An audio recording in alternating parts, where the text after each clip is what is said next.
sudah bergabung ya? Izin Bang Ya, Ahyar, Bang sudah. Suhari sudah bergabung. Oke Bang Suhari. Hai, bisa?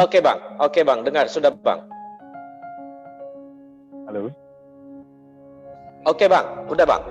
Hai, bisa ya? Iya Bang, oke Bang. Pak Yeni?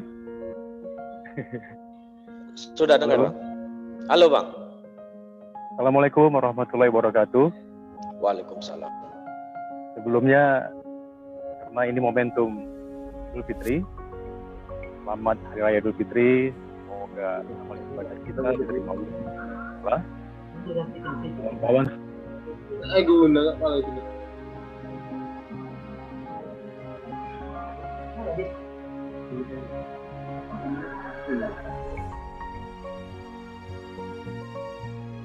Saya mengapresiasi acara ini sebagai mengemukakan gagasan, ide tentang Labuan Batu. Inilah daerah yang sama kita tahu dan kita lahir di sini, kita datang ke daerah ini dan kita mungkin akan mati di daerah ini. Dan bagi saya sebagai bakal calon bupati yang mendengar, merasakan apa yang dirasakan masyarakat, untuk tahun 2020 kita tidak cukup merasa prihatin, namun harus segera menyatakan keberpihakan kepada masyarakat banyak, bahwa dengan adanya COVID-19 ini, di sisi lain kita harus memandangnya juga sebagai momentum untuk perbaikan situasi perekonomian masyarakat kita. Siapapun nanti yang terpilih menjadi pemimpin, menjadi bupati di Labuan Batu tahun 2020 ini, kita tahu akan terasa berat. Namun kita tidak boleh menyerah, karena itulah hal yang berat.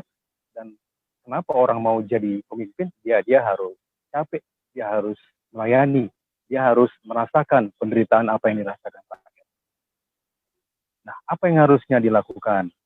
Tentu dalam pertemuan malam hari ini tidak bisa diungkap lengkap, namun sebagian saja yang harus segera kita lakukan adalah cepat saja merubah hal yang sistemik, dimulai dari leader dalam kepemimpinannya, dalam leadership-nya, untuk kemudian membuktikan apa yang diucapkannya, apa yang menjadi gagasannya, itu benar dilakukan, terutama sekali lagi yang menyangkut tadi disampaikan oleh Pak Ade Parlaungan, Rektor ULB, dan juga Pak Rektor Unifa, Pak Basrul Ulia.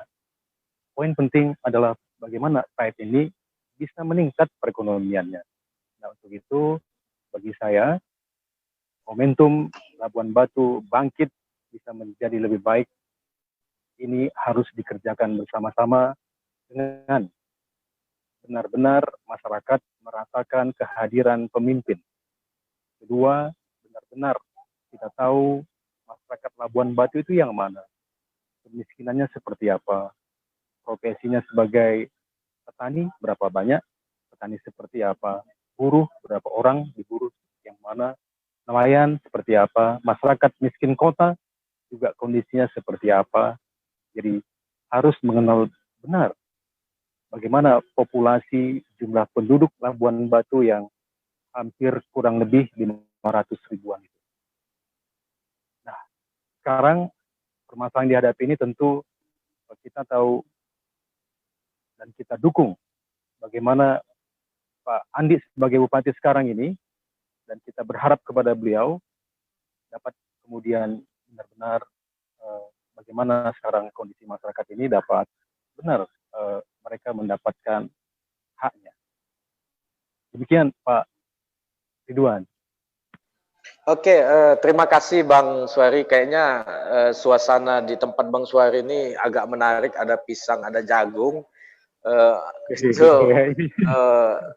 Itu jadi apa? Jadi pandangan tersendiri dan khusus kayaknya Bang di forum ini Bang.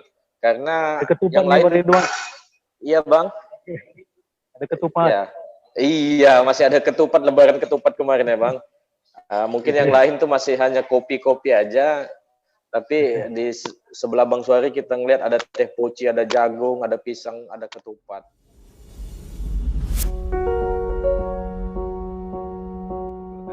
Halo Bang Suari. Ya, halo Ridwan.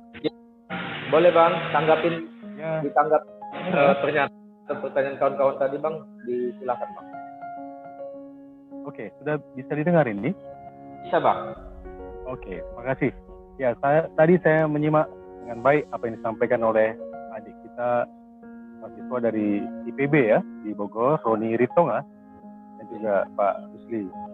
Ini luar biasa gagasannya dan apa yang sudah disampaikan memotret persis apa yang sedang terjadi.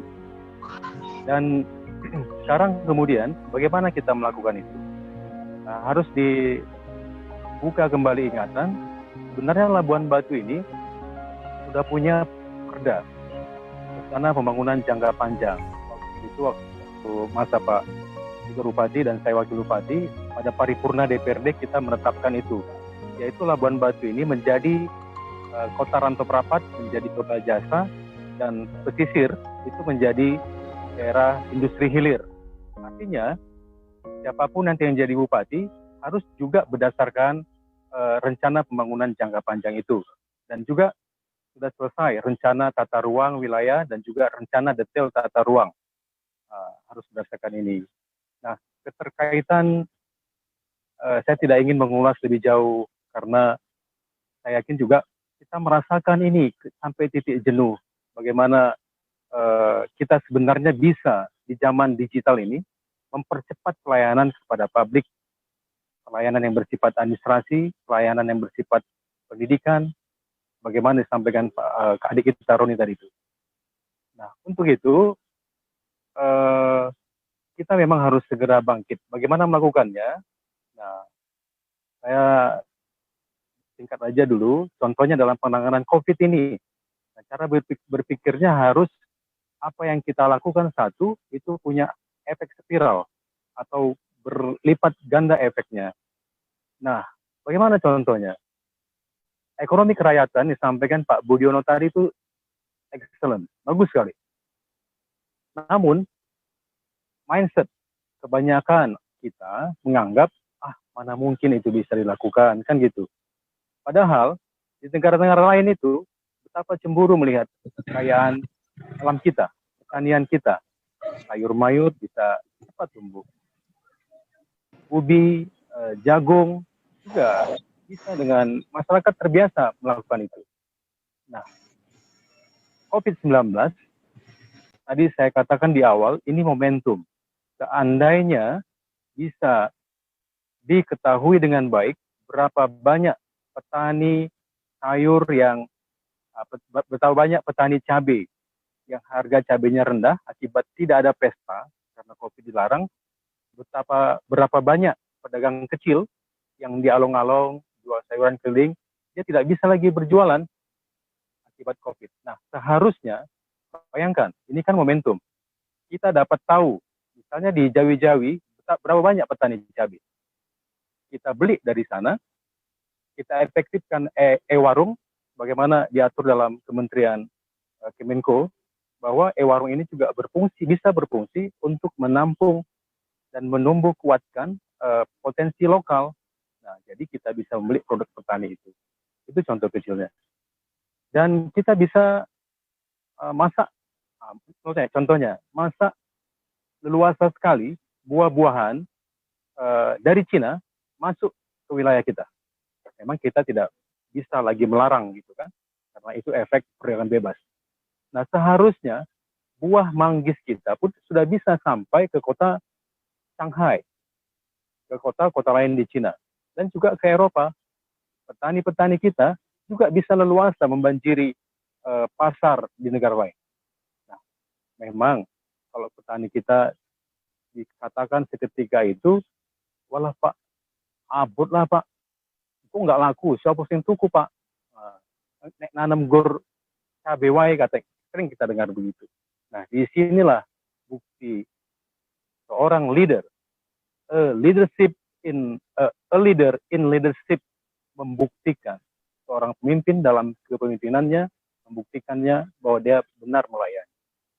Bagaimana dia melayani? Tentu dia harus kenal utuh bagaimana tadi pemikiran adik kita Roni dari IPB. Dia sudah sangat cerdas. Harus memahami utuh dulu, hulu dan hilir Labuan Batu itu seperti apa, masyarakatnya seperti apa. Mohon maaf, saya tidak bermaksud menggurui, semata ini kegelisahan saya yang menjadi cerminan kegelisahan masyarakat. Banyak masyarakat sekarang sudah bebas juga mencari tahu tentang segala sesuatu hal dengan teknologi informasi. Masyarakat bisa saja juga berpikiran, misalnya dalam acara kita ini, kombur-kombur saja orang itu, gitu kan? Artinya kita ini harus melakukan hal-hal kecil untuk menguatkan kembali kepercayaan masyarakat. Ketika kita merencanakan, harus benar terbukti. Nah, tadi seperti yang disampaikan Pak Budono tadi kan, jangan sampai janji-janji kampanye itu yang tertuang dalam Perda dan rencana pembangunan jangka RPJMD daerah hanya baik di atas kertas. Sudah saatnya lah kita putus itu tidak berlanjut dan benar kita buktikan daerah ini bisa bangkit dari hal-hal yang kecil. Sudah saatnya lah nelayan di Dorobang sana benar bisa merasakan bagaimana mereka sebagai nelayan kecil dapat memperoleh bahan bakar dengan baik. Sudah saatnya lah petani padi di Penggantungan, di Jawi-Jawi, di Ajamu tidak lagi terjerat rentenir. Sudah saatnya lah pedagang kecil di daerah kota Rantau Prapat ini benar dia bisa merasakan kehadiran pemerintah, pemimpin, dengan mereka tidak terjerat ulat bulu lagi dalam mulai usahanya. Inilah menjadi persoalan kita.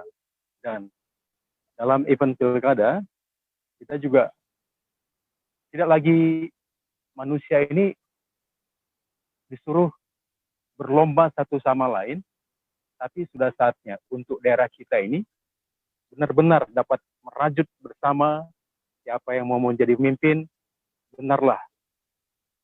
Dan siapa yang jadi, kita dukung dia, karena daerah ini punya filosofi yang sebenarnya sudah lebih dulu dibandingkan Jepang, Pak Ridwan. Filosofinya kan, apa itu? Ikabina Enpabolo. Di Jepang itu nyusul dia, Kaizen. Kaizen itu inovasi. Inovasi tiada henti. Suzuki ya. Nah, Ikabina Enpabolo itu adalah bekerja sama, saling memperbaiki satu sama lain. Saatnya di sini dibina dan juga di Bulu. Artinya terus-menerus melakukan inovasi. Dan sekarang zaman sudah seperti ini, semua serba digital, maka pemerintah harus juga mendigitalisasi dengan perangkat data dengan baik. Paham demografi. Bagaimana sekarang usia muda kita, anak-anak usia muda lebih banyak, namun kemudian mereka dihadapkan pada permasalahan untuk kesempatan kerja yang masih kecil. Itulah kira-kira.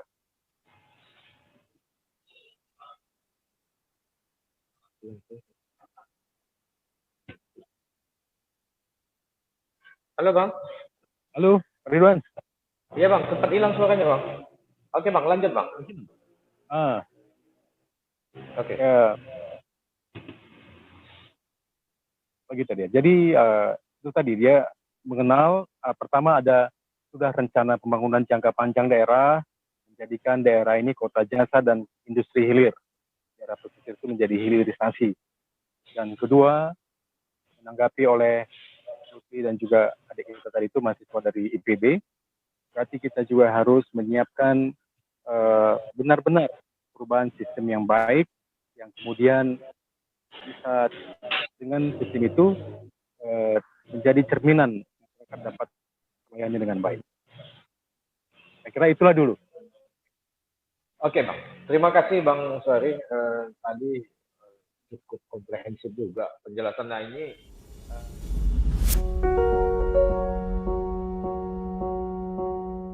Dari Bang Suari terhadap diskusi kita kali ini, dan untuk Labuhan Batu Bang tentunya di masa yang akan datang. Boleh saya panggil Bang Suheri Bang? Ya. Oke Ya, Pak Bang. Ridwan. Siap Bang, minta closing statement lah Bang. Nah, karena itu tadi pisangnya udah hilang saya lihat Bang. Itu udah habis nih pisangnya. Oke Bang, silakan Bang. Oke, terima kasih banyak Labuhan Batu Institute, Pak Ridwan, dan semua kawan-kawan, baik rekan-rekan mahasiswa yang di Bogor, Bandung, Jakarta, juga Pak Rektor, Unifa, ULB, para aktivis, dan juga para kolega saya, bersama bakal calon bupati. Saya sangat mengapresiasi sekali lagi acara pada malam hari ini karena ini menyangkut ide, gagasan, buat pikiran yang kemudian harus berujung pada wilayah pembuktian. Nah, kita meyakini ini adalah masa krisis. Dan krisis di sisi lain justru inilah peluang. Dan dalam tahun 2020, sekali lagi siapapun yang mau jadi bupati, dilantik nanti secara pemenang pada bulan Maret, mudah-mudahan dari bupati yang terpilih, dilantik, dia akan menghadapi masa-masa yang berat. Nah, untuk itu, bagi saya perlu bukti kebangkitan itu dengan diukur dari 100 hari program kerja. Inilah pembuktian. Sebagai seorang pemimpin, siap menderita, rakyat benar harus merasakan dalam 100 hari kerja itu di bidang pemerintahan, reformasi birokrasi yang benar-benar terbukti, di bidang kebangkitan ekonomi kreatif, usaha kecil menengah, benar-benar terbukti, dan lain sebagainya. Dan itu semua dalam 100 hari kerja itu, tentu kerja-kerja data akan sangat penting. Kita bersyukur kita sudah punya peraturan pemerintah tentang satu data. Dan kita punya one map dengan kemudian bermetode GIS. Ini bisa menjadi bekal untuk percepatan. Dan kita juga harus mengingat ini peluang di zaman kemajuan yang serba canggih ini peluang bagi daerah kita untuk segera menciptakan hilirisasi atau kawasan industri di daerah pesisir. Dan kota Rantau Prapat ini benar-benar menjadi daerah yang menjadikan jasa, ada Pak Rektor ULB, Rektor Unifa, ini juga menjadi jasa pendidikan sebagaimana daerah-daerah lain. Dan kita ketinggalan dengan Tapaksel, ada Padang Sidempuan yang maju pendidikannya. Labuan Batu harus berlari cepat. Dengan apa? 100 hari kerja itu syaratnya sekali lagi seorang pemimpin harus mampu berkolaborasi, bekerja sama. Seorang pemimpin sekali lagi apa yang diucapkannya benar-benar akan terwujud. Bagaimana itu bisa terjadi? Ya, dia harus paham, dia harus mengenal, dia harus memiliki data yang baik tentang daerahnya. Kalau sudah ini benar terjadi, start awal yang baik 100 hari sebagai bupati dan wakil bupati, maka kemudian terus akan berjalan dengan baik. Insya Allah dengan kebersamaan, dengan prinsip daya juang yang kuat sebagai seorang pemimpin yang siap menderita, itu bisa dilakukan. Kita buanglah jauh-jauh hal-hal yang kemudian pasti kita semua sudah tahu, dan sudah saatnya benar-benar Labuan Batu ini kalau sekarang APBD-nya kurang lebih 1.600.000 miliar rupiah, nanti akan lebih meningkat dengan kemampuan kepala daerah yang mengintegrasikan dengan cepat dengan pemerintah pusat, dengan pemerintah provinsi, dengan menghadirkan investor, dan kemudian juga menumbuh kuatkan kawasan agro industri di tingkat desa. Tadi Pak Budiono sudah menyampaikan dengan baik konsep-konsep itu, dan beliau cukup pengalaman sebagai wakil rakyat, dan juga Pak Ayar Simbolon. Nah, hal-hal seperti inilah kita kemudian berkomunikasi di daerah mana, desa-desa mana yang kemudian bisa benar terbukti desa itu menghasilkan produk yang sampai kemudian kita bisa berorientasi ekspor. Saya kira itu bukanlah berlebihan. Ya, saya kira gitu Pak Ridwan dan kawan-kawan. Mohon maaf. Terima kasih. Assalamualaikum warahmatullahi wabarakatuh.